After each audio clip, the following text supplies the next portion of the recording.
फतेहपुर में सियासी ताप बढ़ा, उद्घाटन बना बड़ा बयान।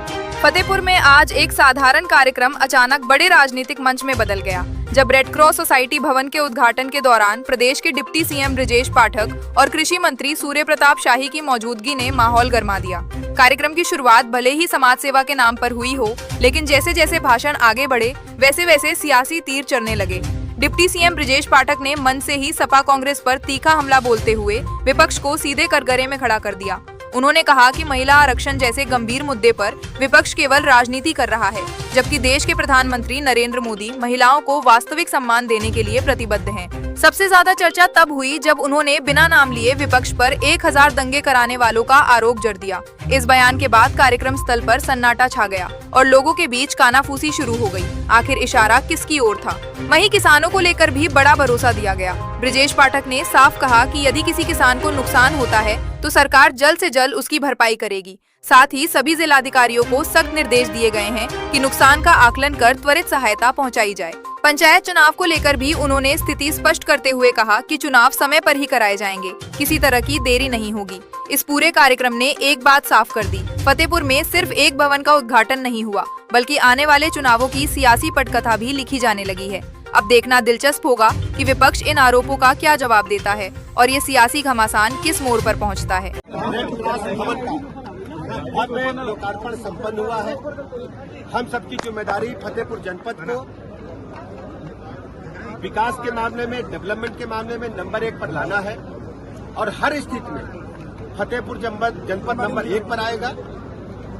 इसके लिए आज ही जैसे आप देख रहे हैं कि आपदा राहत पर एक अभी हम लोग समीक्षा बैठक करने वाले हैं। बैठक चल रही है, हम लोग इसी भवन में जाके बैठक करेंगे और फतेहपुर के किसानों का जो नुकसान हुआ है इसका आकलन करा के उनको पर्याप्त मुआवजा मिलेगा और जनपद में जो भी दिक्कतें हैं, कमियां हैं, उनको हम पूरा करेंगे। महिला आरक्षण बिल आने वाला है और पूरा फतेहपुर जनपद की बहनें निकल पड़े सड़क पर और मोदी जी का आशीर्वाद दें। और मोदी जी का आशीर्वाद मिली तो हमारी बहन बिटिया पार्लियामेंट में बैठी और विधानसभा में बैठी। कुछ लोग अड़ंगा लगाने का ये सपाई और कांग्रेसी न्याय चाहती है कि हमारी बिटिया बहनी बड़े संसद भवन में बैठे। हमेशा ये खाई खोदती है हमारी बिटिया बहनन के खातिर और मोदी जी हमेशा हमारी माताओं बहनन के लिए काम कर रहे हैं। बिल पास किन्हीं और बिल पास करें और के कारण जब देर होती रहा है तो स्पेशल सेशन बुलाए के संसद में यहाँ आप देखा तो 16, 17, 18 तारीख के यहाँ स्पेशल सेशन बुलावा का है। देश के सभी सांसद बुलाए गए हैं और अलग 13 सेशन बुलाए के और नारी बंधन अभिनंदन जो अधिनियम है एमा संशोधन करके तत्काल लागू करे की व्यवस्था माननीय प्रधानमंत्री नरेंद्र मोदी कह रहे हैं। अखिलेश का बयान है कि पश्चिम बंगाल में यह भारतीय जनता पार्टी प्रचंड बहुमत से एक तरफा आई रही है। चुनाव आयोग के इशारे पर देखिए आए हैं, केंद्र जो चुनाव आयोग के इशारे पर काम कर रही है तो ईवीएम खराब है और जब हारत है तो ईवीएम नहीं अच्छी है। ये सब जानते हो, केवल यही फेस सेविंग है, कुछ नहीं है। भैया पंचायत चुनाव पे क्या कहेंगे? पंचायत चुनाव समय पर है, हमारी पूरी तैयारी है और जो मामला चल रहा है अदालत में निपटन दो। ठीक भैया, ठीक। पेट में दर्द तो कुछ बचा तो है नहीं जमीन। हम ये तो कही था एक बार जरा काम के नाम पर वोट मांगो, हिम्मत है तो मांगो। यो बताओ कि गुंडा माफिया बदमाश तुम्हारे सरकार में हावी रहे कि नहीं रहे?